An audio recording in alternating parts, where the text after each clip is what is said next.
नमस्कार, मैं हूं अतुल चौरसिया। आपका खर्चा आपकी चर्चा हफ्ता दर हफ्ता हम एक बार फिर से लेकर आए हैं न्यूज़ लॉन्ड्री का हिंदी पॉडकास्ट एनएल चर्चा। मेरे साथ स्टूडियो में हैं अभिनंदन शेखरी, हमारे सीईओ। स्वागत है अभिनंदन आपका। शुक्रिया आप लोगों ने अतुल जी। बहुत सारा इनके मुरीद हैं, इनके पॉडकास्ट के। अंग्रेज़ अपना लगान और न्यूज़ लॉन्ड्री अपना हफ्ता कभी नहीं बोलते।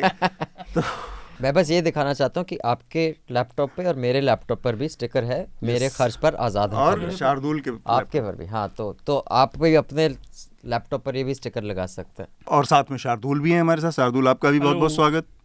और दो लोग हमारे साथ ऑनलाइन जुड़ रहे हैं हमारे साथ। एडीआर के संस्थापक सदस्यों में से एक जगदीप छोकर साहब जुड़े हैं। बहुत बहुत स्वागत है सर आपका। बहुत बहुत धन्यवाद। ये पूरा पूरा इलेक्टोरल बॉन्ड का मसला है, उसमें छोकर साहब एडीआर एक अपील इन पार्टी भी थी, तो इनकी एक बहुत बड़ी सफलता है कि सुप्रीम कोर्ट ने इनके हक में इनकी अपील के हक में फ़ैसला दिया है। उसके अलावा हमारे न्यूज़ लॉन्ड्री के एक साथी जो लगातार हमसे जुड़े हुए हैं और उनकी खबरें और पर्यावरण से जुड़े तमाम मसलों पर आप पढ़ते रहते हैं, उनकी रिपोर्टिंग आपने देखी है पॉलिटिकल, हृदय जोशी। हृदय, आपका भी स्वागत है। इस समय हृदय बाहर हैं कहीं हल्द्वानी में। बहुत बहुत शुक्रिया। और मैं अभिनंदन की बात में अपनी बात जोड़ता हूँ कि मेरे लैपटॉप पे भी आपका वो जो स्टिकर है वो लगा हुआ है, मेरे खर्च पे वेरी आजाद गुड। खबरें। नरेंद्र मोदी के 5 साल एक विहंगम अवलोकन, नरेंद्र मोदी 2.0 रिपोर्ट कार्ड। ये हमारा नया एनएल सेना प्रोजेक्ट है जो कि इस समय चल रहा है। इसमें आप जल्दी से जल्दी इसको पूरा करवाने में हमारी मदद करें। इसके तहत हम वो जो बहुत बिग टिकट स्कीम्स थी मौजूदा सरकार की पिछले 5 सालों में जो शुरू हुई, उनका क्या परफॉर्मेंस रहा, कहाँ तक पहुँची। इसके अलावा अर्थव्यवस्था जो 2019 में जहाँ खड़ी थी और 2014 में जहाँ खड़ी थी, वहाँ से 2024 में कहाँ खड़ी है, किस किस सेक्टर में क्या क्या स्थिति हुई, कौन सी वो जो फ्लैगशिप स्कीम्स थी जो मोदी जी ने शुरू की थी, वो कहाँ तक पहुँची। इन सब का एक अवलोकन, एक बहुत विस्तृत रिव्यू इस एनएल सेना प्रोजेक्ट के जरिए हम करने वाले हैं। एक सीरीज़ होगी रिपोर्ट्स की। तो इस प्रोजेक्ट को जल्दी से जल्दी पूरा करने में हमारी मदद करें। इलेक्टोरल बॉन्ड का मसला है, आप लोगों ने देखा कल सुप्रीम कोर्ट ने अपने एक ऐतिहासिक फैसले में, जो संविधान पीठ थी, कॉन्स्टिट्यूशनल बेंच थी, उसने निर्णय किया कि इलेक्टोरल बॉन्ड असंवैधानिक है और इसको तुरंत खारिज किया जाना चाहिए। उसको तुरंत रोक लगाई है।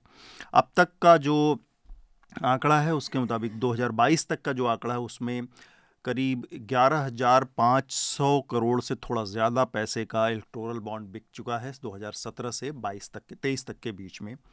और इसमें से करीब 57% जो इलेक्टोरल बॉन्ड्स हैं वो भारतीय जनता पार्टी को गए हैं। अपारदर्शिता जिसको कहते हैं, ट्रांसपेरेंसी का भी इसमें अभाव था, क्योंकि किसी को पता नहीं था कि कौन किसको पैसा दे रहा है, कहाँ से ले रहा है, क्या। और बहुत सारे इस कानून को लागू करने के रास्ते में कानूनों को अमेंड किया गया था, जिसमें आरटीआई कानून में संशोधन किया गया था, आयकर के कानून में संशोधन किया गया था। इसके अलावा पीपल्स रिप्रेजेंटेशन एक्ट में संशोधन किया गया था। बहुत सारे छोटे छोटे छोटे छोटे बदलाव करके इसके लिए एक रास्ता बनाया गया था। सीरियसली लोगों को समझाना चाहता हूँ कि हमारा चुनावी चंदे का सिलसिला 2017 से पहले भी कोई बहुत बढ़िया नहीं था, जी जी। लेकिन 2017 में उस बहुत बढ़िया ना होने वाले संसाधन के ऊपर एक नया शोषा लगा दिया गया था, जिससे वो और भी खराब हो गया था। और वो खराबी जो थी, उसमें सबसे बड़ी खराबी ये थी कि उसमें जो सत्तारूढ़ दल है, उसको ये बड़ा अच्छा तरीका मिल गया था कि दूसरे दलों का सारा पैसा बंद करवा दे। एक तो ये था, वो जिसको सुप्रीम कोर्ट ने कहा है लेवल प्लेइंग फील्ड नहीं है। दूसरा ये था कि जनता को, वोटर्स को, सिटीजन्स को जो सूचना मिलती है उसको बंद करवा दें। तो राइट टू इन्फॉर्मेशन का भी इसमें वायलेशन था। तो ये दो नई खामियां या डिसफंक्शनैलिटीज 2017 में लाई गई थी, उनको हटा दिया गया है। ये कहना कि इससे चुनावी फंडिंग का सारा मामला बिल्कुल ठीक हो जाएगा, वो तो मेरे ख्याल में ठीक नहीं है। हम वहीं जाएंगे जहां 2017 में थे। लेकिन ये बहुत जरूरी है कि जो किया गया था वो बहुत फंडामेंटली रॉन्ग बात थी, और अगर वो रह जाता तो देश में फिर एक पार्टी का राज हो ही जाता। तो ये डेमोक्रेसी के लिए बहुत बड़ा खतरा था, और मुझे ये शांति है कि वो खतरा टल गया है। क्या कुछ ऐसी चीजें भी हैं इस जजमेंट में जो बहुत महत्वपूर्ण है और आपको लगता है कि लोगों को जानना चाहिए, वो अगर आप हमारे सामने रख दें, क्योंकि बहुत बड़ा जजमेंट है, हमने तो सारा पूरा पढ़ा नहीं है। जो पहले 5.5% का लिमिट था कंपनियों को डोनेशन देने वाला, उसको डिस्कस करते हुए कोर्ट ने ये कहा कि लॉस मेकिंग और प्रॉफिट मेकिंग कंपनियों में डिस्टिंग्विश करना बहुत जरूरी है। आप दोनों को एक ही कानून के दायरे में नहीं रख सकते। तो जो प्रॉफिट मेकिंग है वो पॉलिटिकल पार्टियों को चंदा दे सकती हैं, लेकिन नॉन प्रॉफिट मेकिंग कैसे चंदा दे सकती है? मैं एक्चुअली काफ़ी सरप्राइज था, क्योंकि जैसे कि चोकर सर बोल रहे थे कि इतने दिनों से लटका हुआ है, ये हियरिंग चल रही है, जजमेंट आएगी नहीं आएगी। ये बहुत बड़ा ब्लो है एक्चुअली। आई थिंक कई लोगों को रियलाइज़ नहीं होता, जो न्यूज़ के कीड़े नहीं है हमारी तरह, कि ये कितना बड़ा ब्लो है पार्टी को। और ये इसका अंदाज़ा लगा जा सकता है कि इन्होंने कांग्रेस का अकाउंट फ्रीज करवा दिया, आईटी का। पैसे का कितना महत्व होता है चुनाव लड़ने में। और अभी अरविंद जो एनडीटीवी के रिपोर्टर थे, गुरुशेखर, उन्होंने अभी ट्वीट किया है कि ईडी आपके भी अकाउंट फ्रीज कर रही है। अभी ट्वीट किया। तो कुछ लोगों के ऊपर, आज आपके कुछ नेताओं के ऊपर सीबीआई की रेड भी हुई है। तो आप इससे अंदाजा लगा सकते हैं कि ये कितना बड़ा झटका है बीजेपी को, क्योंकि बहुत सा को पता चल रहा है। कई लोगों को वैसे भी अब संकोच होगा और पैसा देने में, और इनको अब पैसे की इतनी ज़रूरत है। पिछले कई सालों में इतनी सरकारें पलटी हैं, हालांकि उससे इस बैंक अकाउंट का कोई लेना देना नहीं है, लेकिन मैं बस कह रहा हूँ कि मतलब रिसोर्स क्रंच भी हो जाता है। राइट। तो आप इस छोटा मत मानिए इस फैसले को। अब आगे क्या होता है देखते हैं। नहीं, लेकिन बहुत से लोग ये कह रहे हैं कि ये पैसा सरकारों को पलटने में ही इस्तेमाल हुआ है। अच्छा, पता नहीं हमें सर, लोग तो कुछ भी कहते हैं, क्या हमें क्या। इलेक्ट्रल बॉन्ड की प्रक्रिया को लाया गया तो ये फाइनेंस बिल के जरिए लाया गया, बजट के जरिए लाया गया। और अरुण जेटली उस वक्त फाइनेंस मिनिस्टर हुआ करते थे, और मुझे अच्छे से याद है जब ये लाया गया था तब शुरुआत से ही इस पर सवाल उठाने शुरू हुए थे। उसके बाद जब ये बात निकल के आई कि जिस दिन वित्त मंत्री का बजट भाषण था, उसके 2 दिन पहले आरबीआई ने इस बात की रेड फ्लैग किया था कि ये बिल्कुल गलत हो रहा है, ये नहीं होना चाहिए। उसके बाद ये भी पुख्ता दस्तावेज है कि चुनाव आयोग ने भी इसको गलत बताया और नहीं होने देने की चुनाव बात आयोग कही। ने एफिडेविट दिया सुप्रीम कोर्ट में कि गलत था। जी बिल्कुल।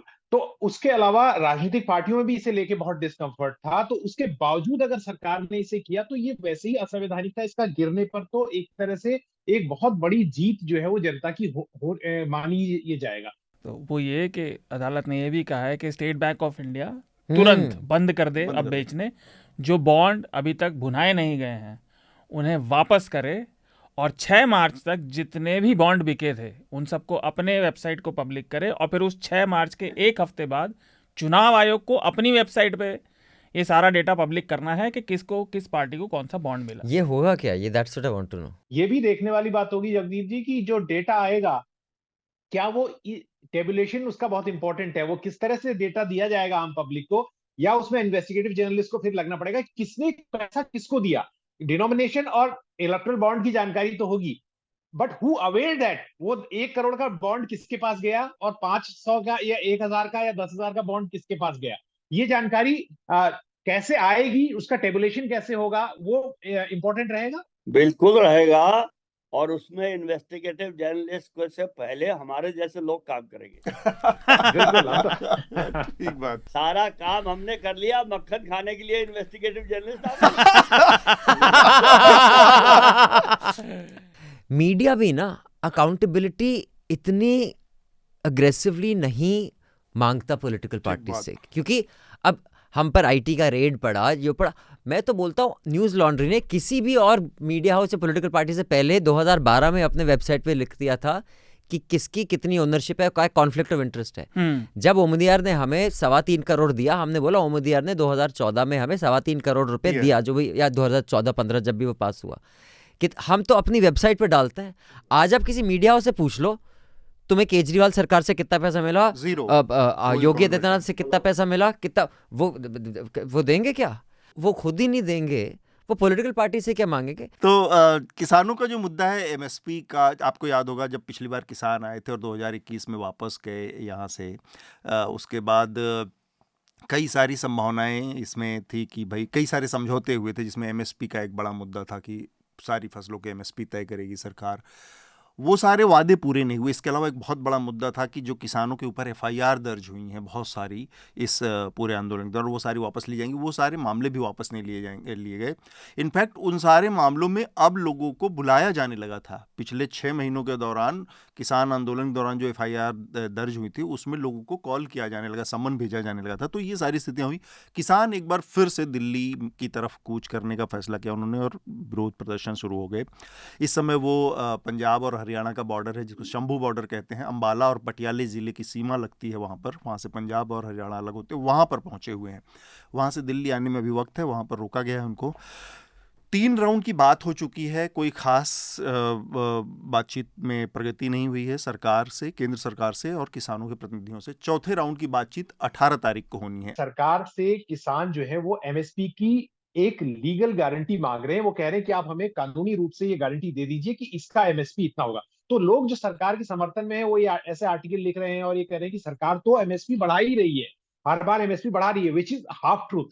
बढ़ तो रहा है समर्थन मूल्य, लेकिन लीगल गारंटी देने से क्या होता है कि किसान को फिर कॉर्पोरेट जो है, अगेन कंपनियां जो है वो ठग नहीं सकेंगी। उसके पास ये हो जाएगा इस थ्रेशोल्ड से मुझे ऊपर खरीदना है। अभी क्या होता है कि जब प्रोक्योरमेंट होता है पहले मंडियों में तो सरकार खरीदती है और जब सरकार के पास अपने भंडार भर जाते हैं फिर सरकार हट जाती है, फिर प्राइवेट प्लेयर्स आ जाते हैं। कई जगह ऐसा भी हुआ है कि प्राइवेट प्लेयर्स उससे पहले जाते हैं, घरों से अच्छी कीमत देके खरीदते हैं जब उन्हें जरूरत होती है अपनी इंडस्ट्री के लिए अनाज की। लेकिन अगर प्लेयर उसको नहीं मिलेगी कानूनी गारंटी तो उसे लेके सारा झगड़ा चल रहा है। एमएसपी से कई जुड़ी हुई बातें हैं, जी। सिर्फ ये किसानों की दिक्कत नहीं है। इस समय आप देखिए भारत सरकार ने जो डेटा जारी किया, खुद इस देश में एग्रीकल्चरल जो मजदूर हैं जो मनरेगा के अंतर्गत काम कर रहे हैं उसके अलावा उसमें काम करने वालों की संख्या बढ़ी है, जिसका मतलब है कि बाकी रोजगार कम हुए हैं। अब आई बात एमएसपी की। सरकार और अधिकतर लोग जो ये इस चीज़ को तय करते हैं बेसिकली 4 तरह की फसलों पर एमएसपी पर ध्यान देते हैं। अनाज, तो गेहूं, धान, कपास, दलहन और शुगर से जुड़े हुए गन्ना। इसके अलावा जबकि एमएसपी 23 फसलों पे लगनी चाहिए और उन 23 पे कोई ध्यान नहीं देता, जो एमएस स्वामीनाथन की रिपोर्ट है। हाँ, जिन्हें भारत रत्न दिया गया। और उनकी बेटी ने जो बात कही सबके सामने वो बड़ी अच्छी लगी और बहुत ही भावपूर्ण तरीके से उन्होंने कही। पर एक और चीज़ भारत सरकार अभी कह रही है इन सब के खिलाफ कि हमने 115% बढ़ोतरी की है। मुझे समझ नहीं आता ये 2AB वाला मैथ कौन करता है, भारत सरकार के पास क्यों नहीं है। 2014 में गेहूं का रेट 1455 के आसपास था एमएसपी में, आज 2200 रुपए। ये 115% कैसे हुआ? 14 दूनी 28, अगर 100% होता तो भी 28 होता। इनका इंटरेस्ट फार्मर्स की प्रॉब्लम सॉल्व करना नहीं है, इनका इंटरेस्ट फार्मर्स का भला करना नहीं है, इनका इंटरेस्ट उन लोगों का भला करना है जिनसे कम दाम पे खरीद के अपने साइलोज में भर के रखेंगे, उन लोगों के फायदे की बात हो रही है। तो किसानों को जो 2 साल पहले कहा गया था वो भी झूठ था, और जो अब कहा जा रहा है हर शाम को मीटिंग होती है 8-8 बजे 11-11 बजे तक मैं देखता हूँ उसके बारे में, सब झूठ कहा जा रहा है कि कमेटी बनेगी। अरे भैया, वो मुंडा जी कह रहे हैं कि सरकार के अपने नियम है काम करने के। अरे हमें नहीं पता सरकार के काम करने के क्या नियम है? 2 दिन में काम हो जाता है, 1 दिन में काम हो जाता है, 24 घंटे से कम में इलेक्शन कमिश्नर अपॉइंट हो जाता है। वहां सरकार के काम करने का नियम कहाँ गया? ये तो अगर किसान इनकी बात मान लेते हैं तो उनकी एक बहुत भारी गलती होगी इस दफा भी। और दिक्कत ये है कि इस दफा बहुत सारे किसान जो हैं और किसानों के नेता, उनको सरकार ने अपने कब्जे में किया हुआ है। तो अगर आपको कॉम्बैट पसंद नहीं है तो न्यूज़ में मत घुसो। It's a combat sport. ये लिटरेचर नहीं है कि हम आराम से प्यार से बैठ के 2-4 बातें करेंगे। आप रोज लड़ेंगे। और कोइंसिडेंस ऐसा हुआ कि जब मैं वापस आ रहा था तो रेडियो पर ये गाना बजा, सूरज तेरा चढ़ता ढलता गर्दिश में करते हैं तारे दंगल दंगल। ठीक है, धड़कने छाती में जब दुबक जाती हैं, पीठ थप थपा उनको फिर जगह बात बन जाती है। कि आशिकों की शक्ल कुछ भूत सी होनी चाहिए, अक्ल उनकी नाप में 2 सूत होनी चाहिए। इश्क करने के लिए, और उसमें आप चेंज करते हैं एक्टिविज्म करने के लिए, कलेजा ही काफी नहीं, खोपड़ी भी मजबूत हो। लट बजेगा उसके वेरी बाद। Nice, very nice. मुफ्त में बस इतना ही। अगर आप पूरी चर्चा सुनना चाहते हैं तो न्यूज़ लॉन्ड्री को सब्सक्राइब कीजिए, और सबसे बेहतर तरीका यह है कि आप हमारे ऐप पर इस पॉडकास्ट को सुने, और तमाम हमारे जो पॉडकास्ट हैं उसको हमारे ऐप पर सुने। यह गूगल प्ले स्टोर और एप्पल स्टोर पर सब जगह उपलब्ध है। न्यूज़ लॉन्ड्री किसी भी तरह का विज्ञापन नहीं लेता, ना किसी राजनीतिक दल का, ना किसी सरकार का, ना किसी कॉरपोरेशन का। हम सिर्फ और सिर्फ कोशिश करते हैं कि पब्लिक इंटरेस्ट का जर्नलिज्म करें, पब्लिक जनहित की पत्रकारिता करें, और इसके लिए लोग इसमें इन्वेस्ट करें, लोग पत्रकारिता में निवेश करें। उसका तरीका है सब्सक्रिप्शन। तो सब्सक्रिप्शन के हमारे टैग पर जाइए, वहाँ पर अपनी मनचाही रकम पे कीजिए और न्यूज़ लॉन्ड्री का सब्सक्रिप्शन लीजिए, और गर्व से कहिए, मेरे खर्च पर आज़ाद हैं खबरें।